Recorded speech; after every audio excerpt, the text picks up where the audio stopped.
Okay guys, very very very good afternoon. एक बार quickly audio video check दे दीजिए। मुझे लग रहा है कि सब कुछ ठीक है यहाँ पर। I am live, right? So very very very good evening everyone.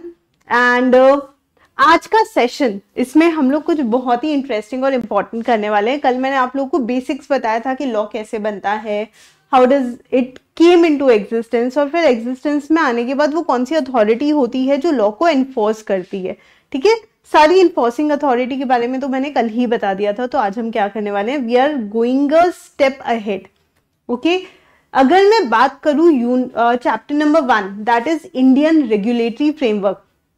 I hope आप में से हर एक बच्चा डे 1 से देख रहा है सारे क्लासेस। तो अगर आपने फर्स्ट डे के क्लासेस देखे होंगे तो उसमें डेफिनेटली आप लोगों ने देखा होगा कि मैंने आपको टॉपिक वाइज बताया है पूरा, राइट? कि कौन सा टॉपिक कितने मार्क्स का है, कैसे आता है, and all those things we have already discussed. Now वो सारे टॉपिक्स जो हैं, how does it is going to play the role in your marks. Exam में किस टॉपिक से कितने मार्क्स आने वाले, कितने मार्क्स का वो टॉपिक आने वाला है, how does it affects our preparation, and वो सारी चीजें हम लोग यहाँ पर डिस्कस करेंगे। ठीक है, सो यूनिट नंबर 1 जो है वो ऑलरेडी मैंने आप लोगों को बताया था, it is carrying 5 marks. Okay, और 5 मार्क्स का वो टॉपिक इतना छोटा सा है ना कि वो ऑलरेडी हम लोगों ने कल ही डिस्कशन करते करते पूरा फिनिश कर दिया था। लेकिन आज हम लोग क्या करेंगे, will just go through it once again, will see कि अगर आप लोगों को कोई डाउट्स है क्या उसके अंदर। एंड मोस्ट इंपॉर्टेंट थिंग, हमने जो पढ़ा है उसका हमारे एग्जाम इम्पैक्ट किस तरीके से है ना, यानी कि मैंने जो चीजें पढ़ी है उस पर किस तरह से क्वेश्चन आते हैं, will we be able to write answers on those questions। तो आज का session is like little more technical। okay, करें start। very very good morning, I can good evening, I can see many people have joined and some are coming, maybe they must be in the way। मैंने कल आप लोगों के comments पढ़े कि अंधा कानून क्यों बोला जाता है। एक्चुअली आंखों पे पट्टी, हाथों में तराजू और एक हाथ में स्वॉर्ड क्यों होता है। सेशन के एंड में उसको डिस्कस करते हैं आज के क्वेश्चन के साथ। ठीक है, फटाक से चलते हैं। यहाँ पर मेरा क्विक इंट्रोडक्शन में दे देती हूँ। मैं हूँ Swati Agrawal, I am a chartered accountant as well as company secretary. CS के अलावा मैंने बीकॉम ऑनर्स किया। It's been 10+ years I have been teaching. And बाकी मुझसे पढ़ोगे तो तुम्हें पता लग जाएगा। I am gonna give you such nice tricks and tips to learn this subject, to know this subject, कि आपको बहुत बहुत बहुत मजा आने वाला है। ओके, ज़ेरा and all those people who are searching for our Telegram channel, बेटा ये वीडियो के डिस्क्रिप्शन में ना आपको एकाग्रता का टेलीग्राम ग्रुप मिल जाएगा, है ना, टेलीग्राम चैनल मिल जाएगा। तो वहां पर जाकर क्लिक कर सकते हो और वो टेलीग्राम चैनल ज्वाइन कर लेना। अगर किसी इंडिविजुअल टीचर का करना है तो उनका भी आपको वहीं पे रेफरेंस मिल जाएगा। Fine, okay. And it's like little too early test वाला और वो सारी चीजें, वो मैं आपको ये चैप्टर के बाद में बताऊंगी। बाहुबली टीम को अब आप लोग सब जानने लग गए हो। मैंने आपको हर सेशन में बताया एकाग्रता को लेने के फायदे, भाई जितने कहें उतने कम है। Live classes, counselling, texting, unlimited watch time and interactive doubt solving classes are just few advantage. इतना ही नहीं, एकाग्रता के महापैक के अंदर आपको मिलता है सारे टीचर्स का पूरा कंटेंट का लाइव और रिकॉर्डेड का एक्सेस, जहां पर आप अपनी सारी क्लासेस देख सकते हैं। कल मुझे एक स्टूडेंट ने मैसेज करके पूछा था कि मैम मैं लेना कैसे है सब्सक्रिप्शन, वो तो आप कभी बताते ही नहीं हो। तो इस सेशन के एंड में हम लोग वो भी डिस्कस करेंगे, अभी नहीं। ओके, आई होप आप में से जो भी जनवरी वाले बच्चे हैं, है ना, specially the students who are going to give जनवरी वाला एग्जाम, गाइज आई होप आप लोग का रजिस्ट्रेशन हो गया होगा, ICAI के मॉड्यूल्स आ गए होंगे, है ना, और मई वाले बच्चों ने एटलीस्ट रजिस्ट्रेशन करके रखा होगा। Is it? ओह हाय माहिया, सो स्वीट ऑफ यू। चलिए, तो इंडियन रेगुलेटरी फ्रेमवर्क में क्या क्या चीजें दे रखी है। तो अगर मैं उस चैप्टर को ब्रेक डाउन करूं तो सबसे पहले उन्होंने बताया कि लॉ क्या होता है, लॉ के टाइप्स क्या होते हैं, लॉ बनता कैसे है। ओके, कल मेरे को एक बच्चे ने मैसेज किया था इंस्टा पे, and that student told me कि मैम जो लॉ का प्रोसेस आपने बताया था ना वो आप प्लीज वापस से बताना। तो आज हम लोग वो डेफिनेटली डिस्कस करने वाले हैं। And then law enforcing authorities कौन कौन सी होती है, कुल मिला के इतना सा ही है ये चैप्टर, दैट्स इट।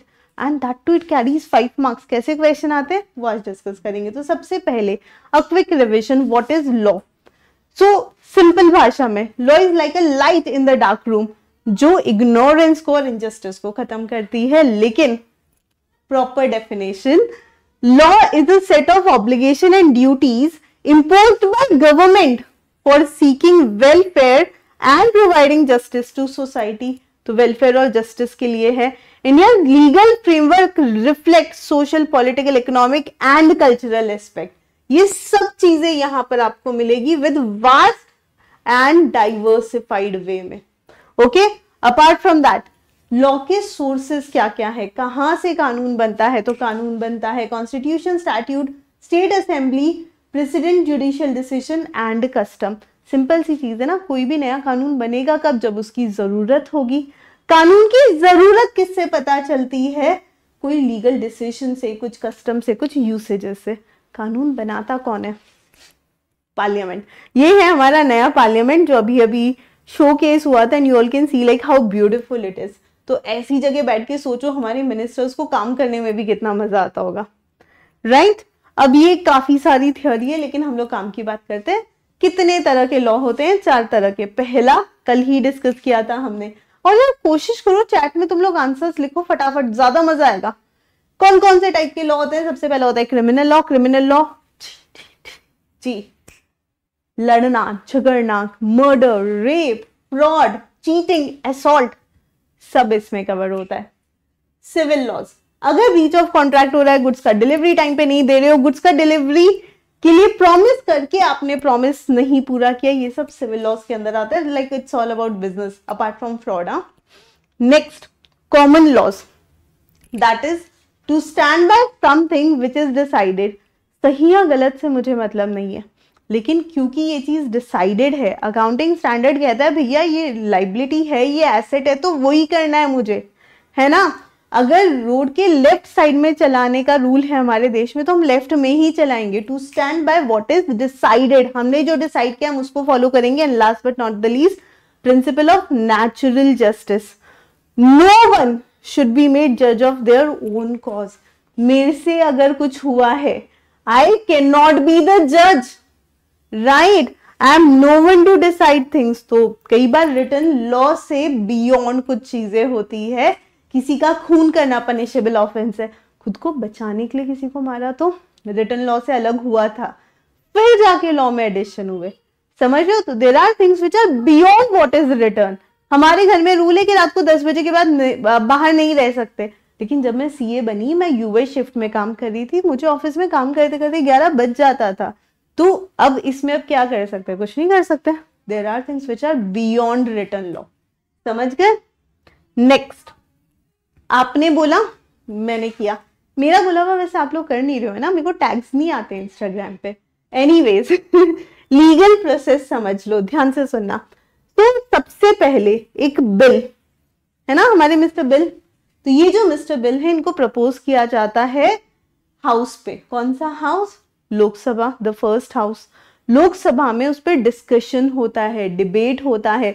कुछ लोग फेवर में कुछ बोलते हैं, कुछ लोग अगेंस्ट में कुछ बोलते हैं, एंड फाइनली अगर सबको लगता है, मेजॉरिटी से डिसीजन चला जाता है कि हाँ यार ये तो लॉ बनना चाहिए, तो वो जाता है राज्यसभा के पास। समझ रहे हो? सो पहले वो बिल था, वो बिल एक हाउस से क्लियर हुआ, दूसरे के पास गया, दूसरे हाउस में। अच्छा, लोकसभा में अगर पसंद नहीं आया तो वापस भेज देंगे कि जाओ चेंज करके लाओ, ओके? बट अगर लोकसभा से पास हो गया तो वो पहुंच गया राज्यसभा के पास। राज्यसभा में अब उस पर डिस्कशन होगा, डिबेट होगा, इफ्स, बस, ये सब कुछ होगा, राइट? तो अब यहां पर ये सारी चीजें होने के बाद राज्यसभा को अगर लगा सब सही है, मेजॉरिटी ऑफ लोगों ने डिसीजन दे दिया कि हाँ यार सही है, और उन्होंने अगर बिल पास कर दिया, तो फिर वो जाएगा प्रेसिडेंट के पास। लेकिन अगर राज्यसभा ने वापस भेजा तो सीधा यहां वापस चेंजेस होंगे, वापस लोकसभा में डिस्कशन डिबेट होगा, वापस से राज्यसभा के पास जाएगा, और फिर प्रेसिडेंट के पास जाएगा। प्रेसिडेंट को अगर सब कुछ ठीक लगता है तो वो एसेंट दे देते हैं, और अगर उनको ठीक नहीं लगता है तो फिर वो वापस भेज देते हैं। नॉर्मली प्रेसिडेंट का एसेंट आ जाता है, उनके एसेंट के बाद उसे नोटिफाई किया जाता है ऑफिशियल गैजेट में, और सारे रिलेटेड लोगों को बताया जाता है, एंड देयर आफ्टर वो क्या बन जाता है? वो एप्लीकेबल हो जाता है। आई बात समझ में कि हमारा बिल लॉ बनता कैसे है? अंडरस्टूड? राइट? 2-3 क्वेश्चंस के आंसर दे देती हूँ। क्या मैम आप यूट्यूब पे, बेटा जनवरी इज लाइक टू सून, है ना, बहुत बहुत नजदीक है, पूरा सिलेबस जनवरी का नहीं करवा पाएंगे, लेकिन रिजल्ट के बाद will gonna bring lot of one shot revision, जिससे आपका काफी कुछ हो जाएगा और यहाँ पर रेगुलर क्लासेस चलती रहेगी। नंबर 2, मैम जो न्यू चैप्टर्स हैं क्या वो भी यूट्यूब पे कराओगे? बिल्कुल, ऐसे छाट छाट के थोड़ी ना पढ़ाऊंगी ऑब्वियसली। तो ये है हमारे लॉ का प्रोसेस, किस तरह से हमारा एक मिस्टर बिल लॉ बनता है ना? आया मजा? चलिए बढ़ते हैं हम लोग आगे, बिल टू लॉ। अब ये लॉ एनफोर्स कैसे होता है ना, कौन एनफोर्स करता है? मैं जब छोटी थी और मुझे कुछ ज्यादा पता नहीं था, तो मुझे हमेशा ऐसा लगता था ये पुलिस वाले कानून बनाते होंगे और ऐसे पकड़ पकड़ के ले जाते हैं जेल में, है ना। फिर थोड़ा सा समझ में आया तो मुझे ऐसा लगता था कि कोर्ट में कानून बनता होगा, पर फिर समझ में आया ये तो दोनों भी अथॉरिटीज क्या है, सिर्फ कानून ठीक से फॉलो हो रहा है या नहीं ये देखने के लिए होती है ना। These authorities are only and only there for the purpose के कानून फॉलो हो भी रहा है या नहीं। अंडरस्टूड? ओके, तो अब अलग अलग लॉ की एनफोर्सिंग अथॉरिटीज क्या है, जैसे ministry of finance. Ministry of finance हम चार्टर्ड अकाउंटेंट्स के लिए और आप फ्यूचर चार्टर्ड अकाउंटेंट्स के लिए बहुत ज्यादा यूजफुल है। ओके, क्यों? क्योंकि ना this is a particular department, वित्त मंत्रालय actually deals with everything which we are related to that. Indian revenue services, audit and account services, economic services, civil account services, भाई यही सब तो हमारा काम है। कितनी ज्यादा रिलेटेड है बॉस ये हमसे, है ना। चलो, तो ये इसके अंदर क्या क्या आता है? इकोनॉमिक अफेयर्स इनके अंडर आते हैं, डिपार्टमेंट ऑफ एक्सपेंडिचर इनके अंडर आता है, revenue, taxes, GST, income tax सब इनके अंडर आता है, financial services, investment and public asset management services and department of public enterprises, everything covers under this. So obviously यार they work pretty much. Then next is ministry of corporate affairs. Okay, सारी live classes की timing बता दीजिए। 4 बजे मैं आती हूँ, मेरे बाद आते हैं निशान सर मैथ पढ़ाने के लिए, उसके बाद आते हैं अंशुल सर अकाउंट्स पढ़ाने के लिए, भाई बेसिक्स ऑफ अकाउंटिंग क्या चल रहा है, उसके बाद में इकोनॉमिक्स में जतिन सर फाड़ रहे हैं। ओके, मैथ्स अमेजिंग है ये, है ना। हल्क, यस, YES, इसको रिकॉर्ड कर लेना, मैंने कल भी बोला था। Okay, and it's a promise, पक्का से।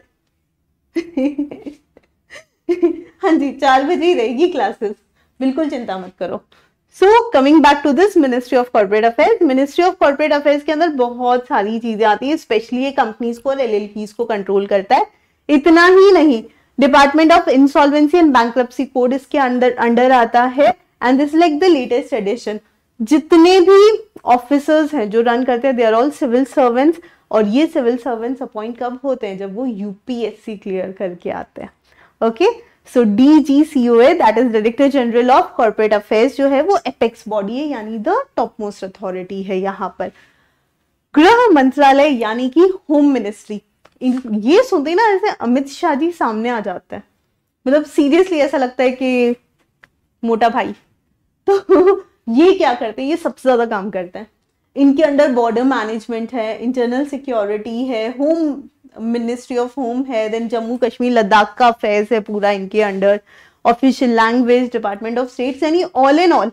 जो पुराने जमाने में नहीं होते थे महाराज, तो वो तो है हमारे प्रेसिडेंट, फिर उनके होते थे प्रधानमंत्री, प्राइम मिनिस्टर हमारे देश के। लेकिन प्राइम मिनिस्टर के कोई बहुत खास लोग होते थे जिनको बोल के वो सब काम कराते थे। One of them is this. Okay, तो फाइनेंस मिनिस्टर, फाइनेंस मिनिस्ट्री देखते हैं। Similarly home minister takes care of all the राज्य का काम, so they cover everything. Now department of official language के अंदर ये है कि सेंट्रल ट्रांसलेशन ब्यूरो कैसे काम कर रहा है, हिंदी ट्रेनिंग इंस्टीट्यूट्स ठीक से काम कर रहे हैं या नहीं, then census operation, how does it work, ये सब उसके अंदर आता है। इससे ज्यादा डिटेल आपकी बुक में भी नहीं है, तो ज्यादा अंदर घुसने की बिल्कुल जरूरत नहीं है। Okay, next coming to ministry of law and justice. Again ये हमसे रिलेटेड है क्योंकि हम लॉ पढ़ रहे हैं। तो ministry of law and justice basically एक ऐसी कैबिनेट मिनिस्ट्री है जो सारे लीगल अफेयर्स हैंडल करती है, लेजिस्लेटिव एक्टिविटीज देखती है, इंडियन का जुरिस्डिक्शन सिस्टम मॉनिटर करती है। Okay, and department of law and justice के अंडर आता है department of legal affair, legislative department and department of justice. Okay, हर एक डिपार्टमेंट का काम हम लोग ब्रीफली देख रहे थे। देखो बहुत ज्यादा ना हम लोग को इसके अंदर ज्यादा घुस के मतलब नहीं, इट्स लाइक हर डिपार्टमेंट क्या क्या करता है ऊपर ऊपर से हमें बताया गया है। अर्लियर ये वाला जो टॉपिक था ये सिलेबस में नहीं था, तो उस समय I used to just tell brief about it, और 2-3 क्लासेस लगती थी और सब बच्चे बोलते मैम क्यों ही पढ़ा रहे हो, हमारे सिलेबस में तो है नहीं। आईसीआई ने मेरी सुन लिया और सिलेबस में डाल दिया, 5 मार्क्स का है, और आज ये 5 मार्क्स टिक होने वाले तुम्हारे। Okay, next, the securities and exchange board of India.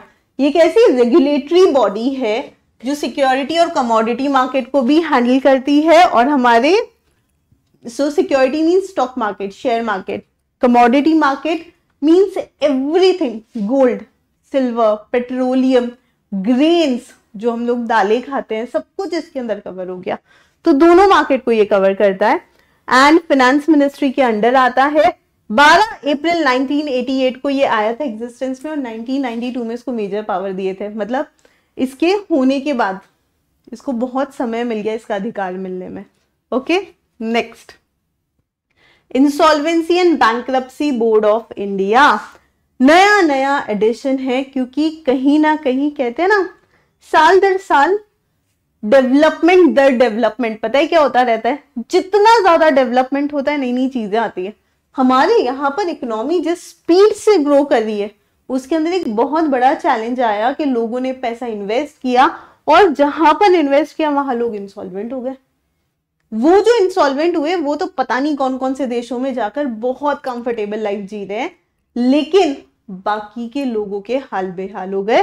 तो एक अलग से सेपरेट बोर्ड ही इंट्रोड्यूस कर दिया है, जिसका काम यही है कि वो चेक करते हैं is the person who is claiming कि मैं इंसॉल्वेंट हूं, क्या वो वाकई इंसॉल्वेंट है या नहीं है।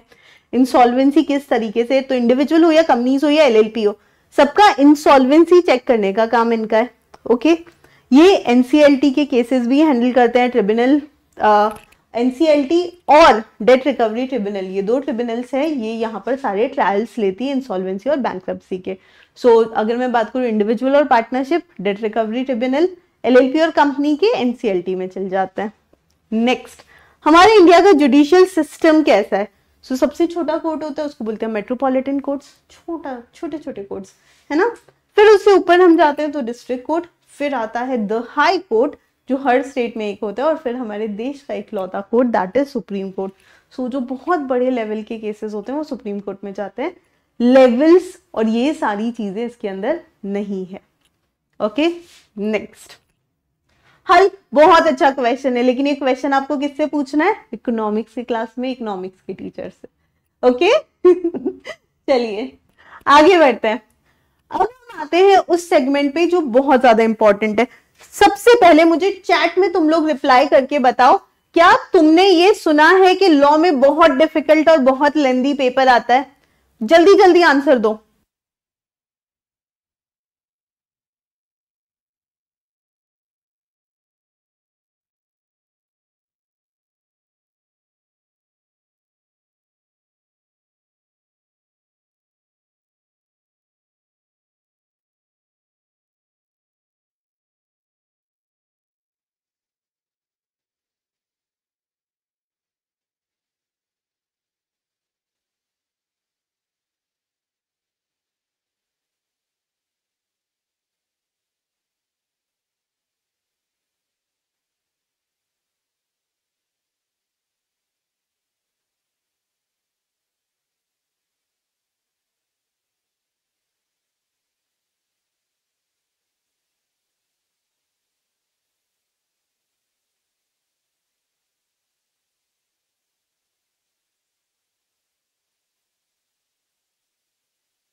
हाँ जी, अभी आ रही है आवाज?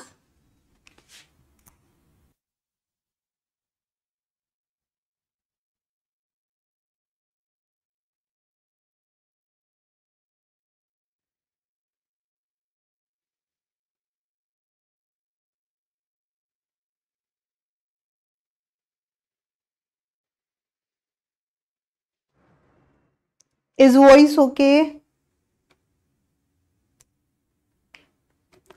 हाँ, अभी आई थिंक इट्स फाइन। होता है ज्यादा लॉ पढ़ने से बेचारा माइक भी बिगड़ जाता है। Okay, coming to that segment जिसको लेकर आप सब लोग सबसे ज्यादा डिस्टर्ब होते हो, जिसको लेकर आपके मन में सबसे ज्यादा सवाल रहते हैं, वो वाला सेगमेंट जिसको लेकर हमें ये देखना होता है कि वाकई क्या हम एग्जाम के क्वेश्चन सॉल्व कर भी पाएंगे या नहीं। आ जाओ उस सेगमेंट पर चलते हैं। सो ये वाला जो क्वेश्चन है, let me give you a disclaimer, ये जो क्वेश्चंस आएंगे ये सारे क्वेश्चंस ऑलरेडी इंस्टीट्यूट के ही पूछे गए हैं। So the first question which I am discussing with you over here is from RTP revision test paper, जो इंस्टीट्यूट हर एग्जाम से पहले लेकर आती है। दिस इज सितंबर 24 का आरटीपी का question and the question is what is law? Law is a set of obligations and duties imposed by the government for securing welfare and providing justice to the society. That's it. Law क्या है? Obligation of duties है। कौन impose करता है? Government impose करती है। क्यों? हमारे वेलफेयर और हमारी सिक्योरिटी के लिए, जस्टिस प्रोवाइड करने के लिए। इंडिया का जो लीगल फ्रेमवर्क है वो रिफ्लेक्ट करता है इंडिया के सोशल, पॉलिटिकल, इकोनॉमिक कल्चर को। अगर ये लाइन नहीं भी लिखी और यहां तक भी लिखते हो तो भी चलेगा, लेकिन पूरा लिखा तो ग्रेट। ओके मैम, किस अटेम्प्ट के लिए? मई 25 के लिए। जनवरी वाले भी देख सकते हैं, बिल्कुल देख सकते हैं, पर पहले यहाँ जाइए। दूसरा सवाल है यहाँ पर, what is the process of making law? आ जाओ देखते हैं। तो ये तो हमने अभी डिस्कस किया था एंड उसका formulised answer, when law is proposed in the parliament it is called bill.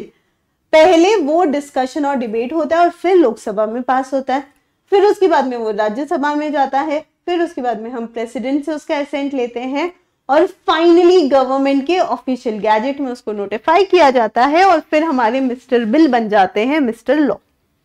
Okay, और एक बार जब वो अच्छे से इफेक्टिव हो जाता है तो हम उसे कहते हैं कि भैया एक्ट आ गया है। समझ गए? क्लियर है ना? मस्त। अब बताओ ये डिफिकल्ट था या कुछ नहीं पढ़ा हुआ था या कुछ बहुत अजीब सा था? आई वुड से नो, हमें ये पता था। करेक्ट। और जहरा ने तो ये पूरा आंसर लिख भी दिया था चैट के अंदर, पहले ही लिख दिया था before I asked this question to her. So difficult तो बेटा बिल्कुल नहीं था, राइट? नेक्स्ट क्वेश्चन, ये भी आरटीपी में आया हुआ क्वेश्चन है, एक बार देखते हैं क्या है। What do you understand by Indian judicial system and what are the various functions of it? अभी एंड में पढ़ा हमने, है ना? अभी जस्ट पढ़ा। ये कब आया था? मई 24 के आरटीपी में। ओके, क्या कहता है ये क्वेश्चन? ये तो हमने देख लिया, अब इसके answers. So Indian judicial system is basically a system that enforces law to resolve the dispute. किसके डिस्प्यूट? सिटिजन्स के साथ या किसी गवर्नमेंट के साथ, है ना? अगर गवर्नमेंट के साथ झगड़ा होता है, आपस में एक दूसरे का झगड़ा होता है, तो उसको सॉल्व करने के लिए बना है हमारा जुडिशियल सिस्टम। जुडिशियल सिस्टम क्या करता है? इंटरप्रेट करता है लॉ को। लॉ बनाता नहीं है, इंटरप्रेट करता है। झगड़ों को सुलझाता है, डिस्प्यूट रेजोल्यूशन, एंड जो भी लोगों के बीच में इश्यूज है उसको सही तरीके से एड्रेस करता है। ओके, हमारे जुडिशियल सिस्टम की हायरार्की क्या है? सबसे पहला था मेट्रोपॉलिटन कोर्ट, फिर क्या था? डिस्ट्रिक्ट कोर्ट, फिर हाई कोर्ट, फिर सुप्रीम कोर्ट। सो सुप्रीम कोर्ट टॉप मोस्ट, उसके नीचे हाई कोर्ट, हाई कोर्ट के नीचे आते हैं हमारे डिस्ट्रिक्ट कोर्ट और फिर आते हैं हमारे मेट्रोपॉलिटन कोर्ट। That's it. समझ लो कितना सही है। ओके, टू द क्वेश्चन कि मैम एग्जाम मई में होगा या जून में होता है या क्या होता है, बेटा ये उस समय पेपर आया था जब साल में 2 ही बार एग्जाम होते थे, and then ICAR changed it and then सितंबर में आने लग गया, सो इसीलिए जून का पेपर है ना। बाकी अगला जो पेपर होगा वो कब होगा, हिसाब लगा लो ना, साल में 3 बार, 4 महीने में 1 बार, अभी होता है सितंबर, अक्टूबर, नवंबर, दिसंबर छोड़ा जनवरी में, है ना, फरवरी, मार्च, अप्रैल छोड़ा मई में, फिर जून, जुलाई, अगस्त छोड़ा सितंबर में। क्लियर? चलिए, इसलिए मैंने बोला कि मई के लिए हम लोग पढ़ा रहे। नेक्स्ट यहां पर मैम मार्क्स लिखे हैं आपने, दाल में कुछ काला है, बिल्कुल जून 24 का क्वेश्चन पेपर से ये क्वेश्चन उठाया है मैंने बोला था कि 5 मार्क्स का आता है, लेकिन 5 से 6 मार्क्स का पूछा जा सकता है। 2 मार्क्स के लिए पूछा गया SEBI, RBI and insolvency and bankruptcy code. Wow, ये हमने वापस से, मैं कहूंगी अभी अभी तो पढ़े थे। Securities and exchange board of India, जिसको पावर मिले थे 1992 में, एस्टैब्लिश हुआ था 1988 के अंदर।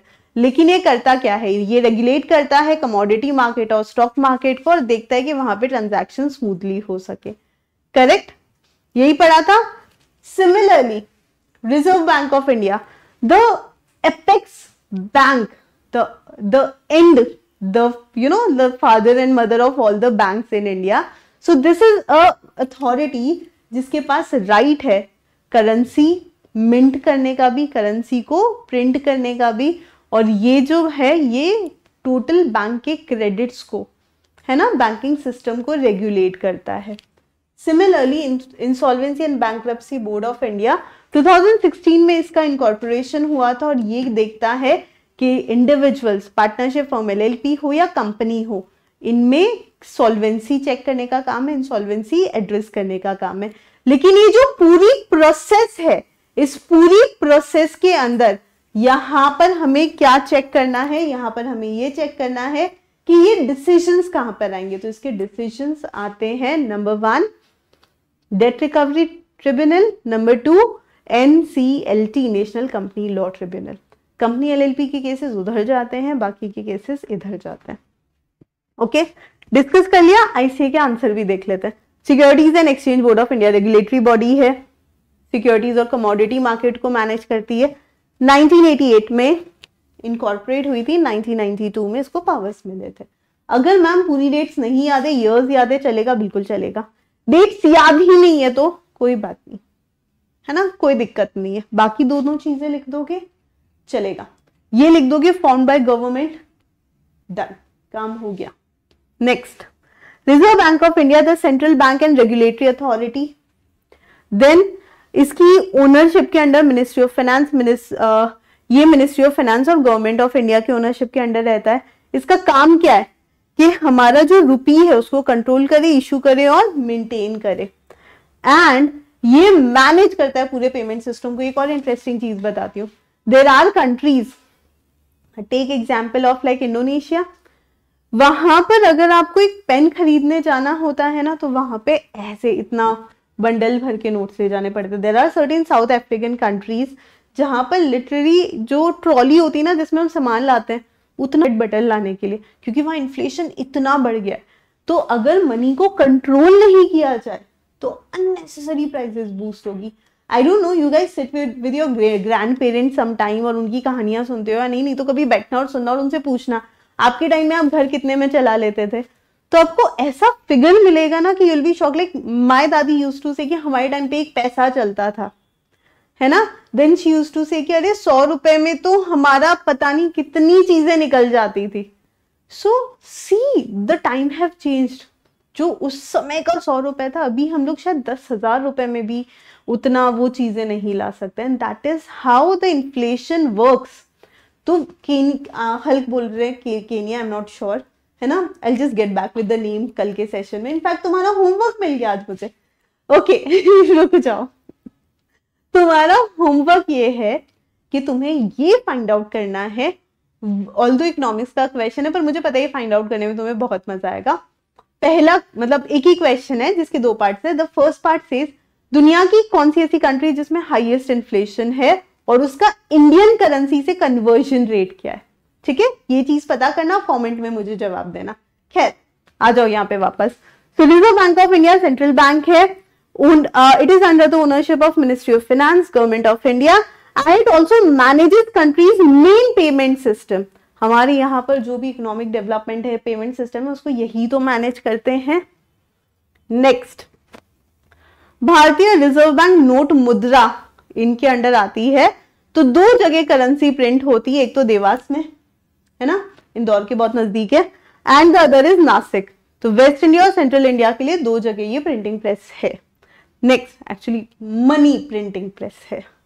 देन आरबीआई एस्टैब्लिश करता है नेशनल पेमेंट सिस्टम को भी, और इसी के अंडर इंश्योरेंस और क्रेडिट गारंटी भी आता है। Next, insolvency and bankruptcy board 2016 में इनकॉर्पोरेट हुआ था। एक प्रोफेशनल एजेंसी है ये जो डिसाइड करती है इंसॉल्वेंसी रिलेटेड मैटर्स को, बैंक्रप्सी रिलेटेड मैटर्स को, and then it covers individual company, LLP, partnership and partnership firms. And ये इंसॉल्वेंसी की प्रोसेस को सिंप्लीफाई करने के लिए फॉर्म किया गया है। एनसीएलटी और डेट रिकवरी ट्रिब्यूनल इसको सॉल्व करते हैं। वाव, अब सबसे पहले मुझे जवाब दो, 10 पैसे में सारी सब्जी आ जाती थी हफ्ते की। वाव, मुझे भी ऐसा बोला जाता है, बल्कि वो बोलते थे कि 1 पैसे में हम लोग लेकर आते थे, ताजी ताजी सब्जियां रोज लाके खाते थे। एंड मुझे एक और कहानी सुनने को मिली कि पहचान के खेत होते थे ना, तो वैसे ही दे देते थे ये सब्जियां। तो क्या बात है। तो यस, वो टाइम वापस नहीं आ सकता, लेकिन वैसी भी हालत ना हो जाए कि too much inflation occurred. No, चलिए अब आप मुझे बताओ, वॉज इट डिफिकल्ट? ये तो आया हुआ क्वेश्चन एग्जाम में। क्या लगता है, आप क्या रेट करते हो? ऐसा कुछ लगा जो नहीं पढ़ा हुआ था आ गया? व्हाट से guys, law the hybrid difficult paper. अच्छा मैम, क्या हम लोग बिल्कुल ऐसे ही करने वाले क्या, एक एक ऐसे चैप्टर पढ़ते रहेंगे और उसके क्वेश्चन डिस्कस करते रहेंगे? हाँ, इसका सबसे बड़ा एडवांटेज ये होता है व्हेन यू सी कि किस तरह से क्वेश्चन आते हैं, तो कोई और आकर सबसे पहले तुमको डरा नहीं सकता।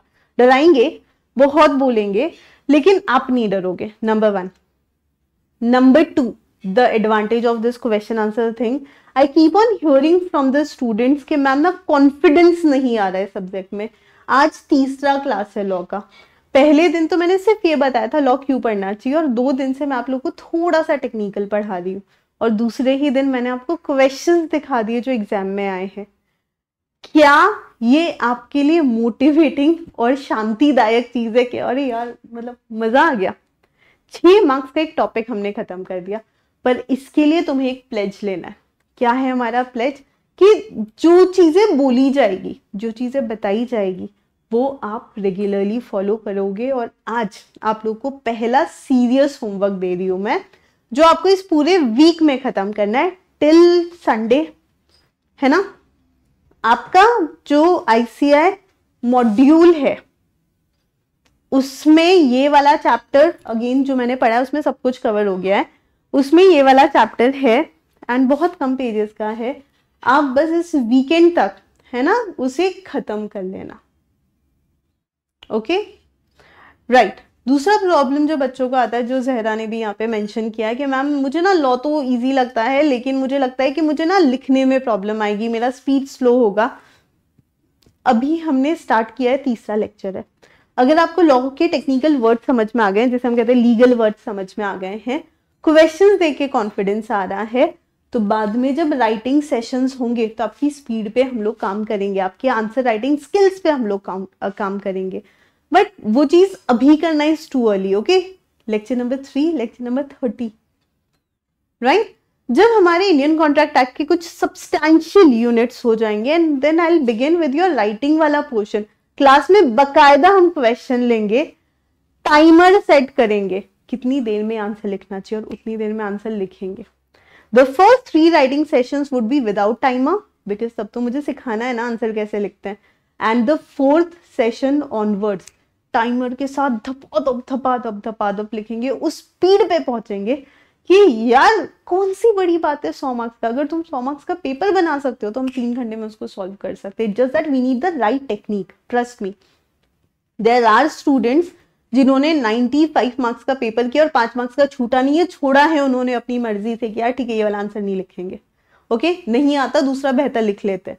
एंड देयर आर स्टूडेंट जो 60 मार्क्स का लिख कर आए। I want you to be like 100 marks का पेपर करने वाले। सिंपल सी चीज है, नहीं दिमाग लगाना है यार फालतू की बकवासों पे, बोलने दो जिसको जो बोलना है। हम सीए कर रहे हैं, हमें लॉ पढ़ना पड़ेगा, लिखना भी पड़ेगा। ओके हम अगर अकाउंट्स में आंसर लिखते हैं, हम अगर मैथ्स में आंसर लिखते हैं, हम अगर इकोनॉमिक्स में भी गोला करते हैं, और उसके लिए भी हम लोग जस्ट टिक मार्क की मेहनत करते हैं, तो लॉ में भी बैठ के हमें प्रैक्टिस करते टाइम लिखना पड़ेगा। That's it. And all you need is like 20 minutes after class for writing 1 or 2 answers. उतना ही एक्सपेक्ट कर रही हूँ मैं तुमसे। अभी से तुम्हारे एग्जाम तक गिन लो कितने दिन है, डेली के 20 मिनट 2 आंसर। क्या प्रॉब्लम है रे? कोई दिक्कत नहीं है।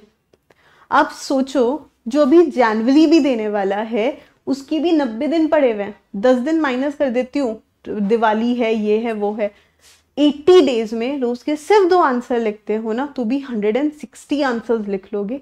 अरे आईसीआई के पूज्य पिताश्री भी आकर तुमको नहीं कह सकते कि तुमको आंसर लिखना नहीं आता, तुम्हारी स्पीड कम है। समझ लो। सी अहमद ने 95 मार्क्स का अटेम्प्ट किया है सितंबर एग्जाम, एंड अहमद मैंने आपको क्लास में नहीं बुलाया है ना। सी ही हिमसेल्फ केम। तो वो मेहनत करने से कॉन्फिडेंस आता है, आप बिल्कुल कर पाओगे। समझ गए? तो आप बिल्कुल ऐसे ही करो, अच्छी तरह से मेहनत करते रहो।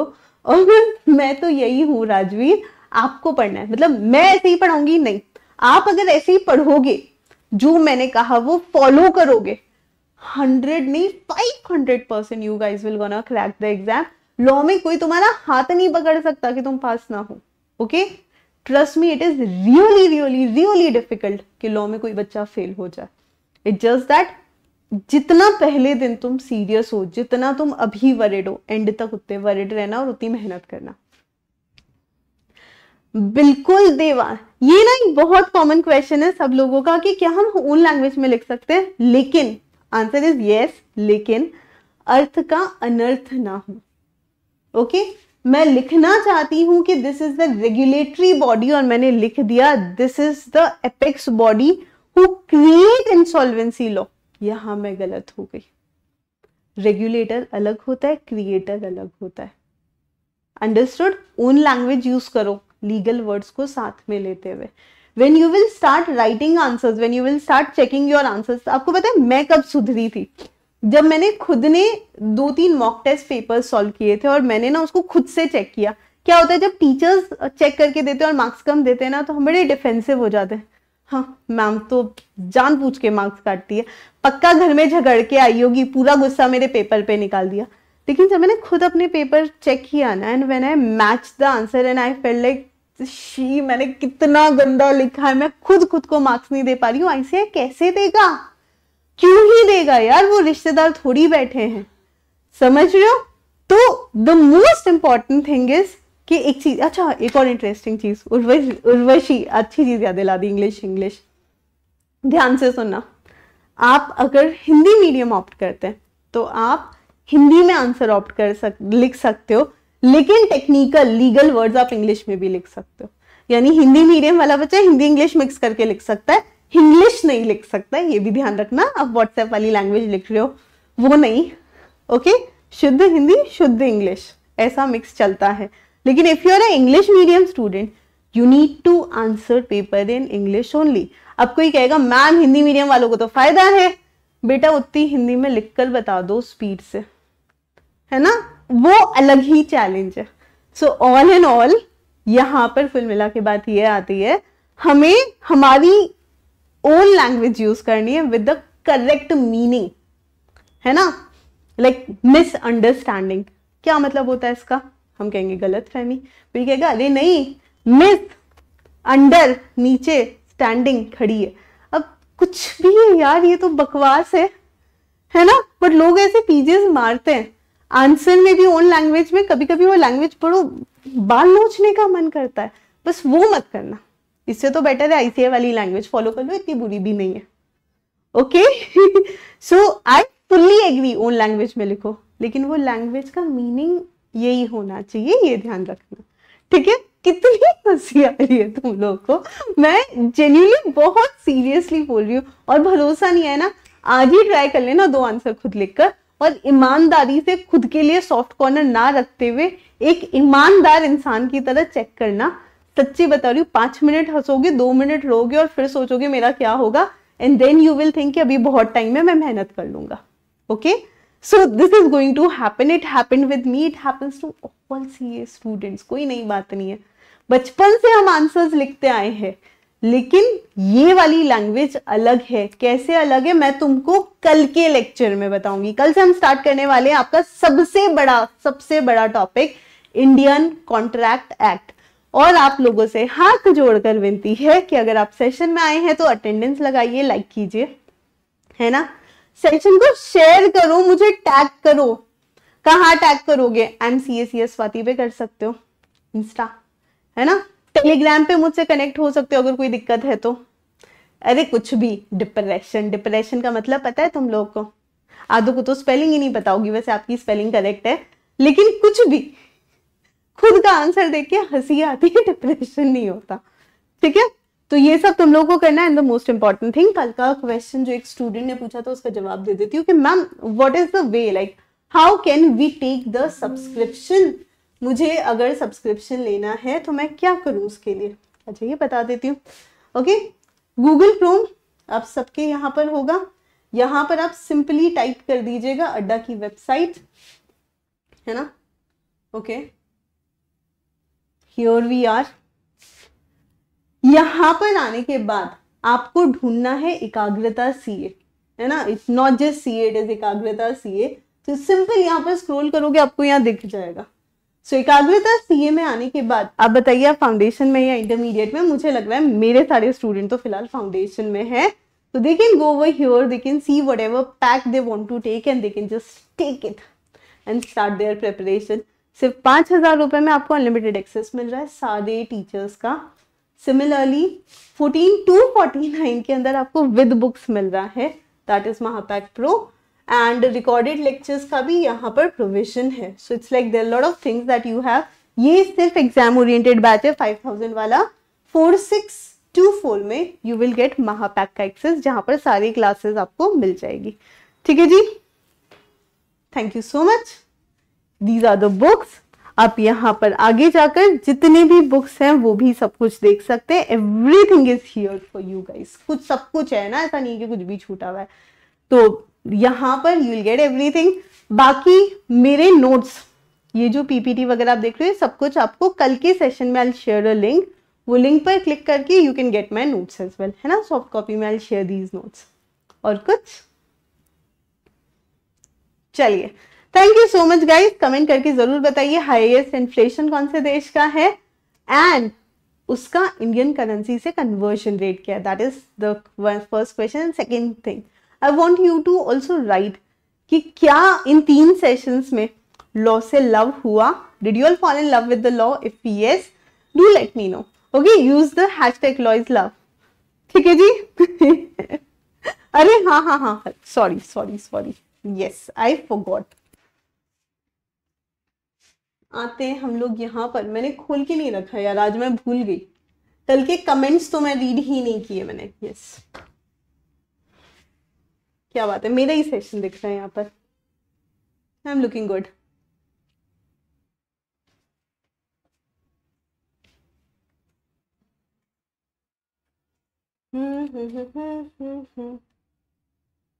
हाँ, कल शाम को 3 बजे एक बहुत इंटरेस्टिंग सेशन लेने वाली हूँ। इस सेशन से जस्ट पहले if you guys wish to come, you all can come to this session. Then कल का सेशन हमारा लॉ का ये रहा। ओके, आ जाइए नीचे कमेंट्स में चलते हैं हम लोग। खुल जा सबसे, क्या बात है। हाँ, फिर मैं सही आंसर भी बताऊंगी। द गुड थिंग इज कि ताबीर always answer. So the blindfold show the justice should be fair, okay, and not influenced by who the person is. हाँ, ये थोड़ा सा ज़्यादा करेक्ट है। The weighing scale means the evidence from both the sides should be balanced before making a decision, and the sword represents the power to enforce the law. क्या बात है, too good. So weighing machine, equal chances to everyone, closed eyes, unbiased decision, sword. ये एकदम ना CA वाला answer है, to the point, वही चीजें लिखी है। Good, Indian 799. And next, so not sure, everyone is equal in the eyes of law, and if someone does wrong, they will be punished is the reason behind the weighing scale, blindfold and sword. Okay, simple है, sword punishment, blindfold कोई भी हो सामने, हमें मतलब नहीं है, हम तो भैया जजमेंट के बारे में बात करेंगे, हम न्याय करेंगे. ओके, सो ब्लाइंडफोल्ड और weighing scale is everyone is equal. So I would say like perfect answers guys, very good. So a big round of applause to all three of you. बाकी लोग कितने आलसी हो रहे, एक आंसर नहीं लिख सकते. कल मुझे ज्यादा आंसर चाहिए. ओके, कल के सेशन में ऐसा होना चाहिए कि मैं नाम ले लेके थकूं. ओके ज़ेरा, इट्स यू. अरे वाह, ग्रेट ग्रेट, वेरी गुड. चलिए, that's it for the day. Thank you so much guys. I thoroughly enjoyed this session with you all. कल हम लोग वापस मिलेंगे with new जोश, with new act, Indian Contract Act. आप लोग प्लीज टैग करके सब बच्चों को बताओ, बिकॉज कल हम लोग बहुत इंपॉर्टेंट टॉपिक चालू कर रहे हैं. All the best, bye bye.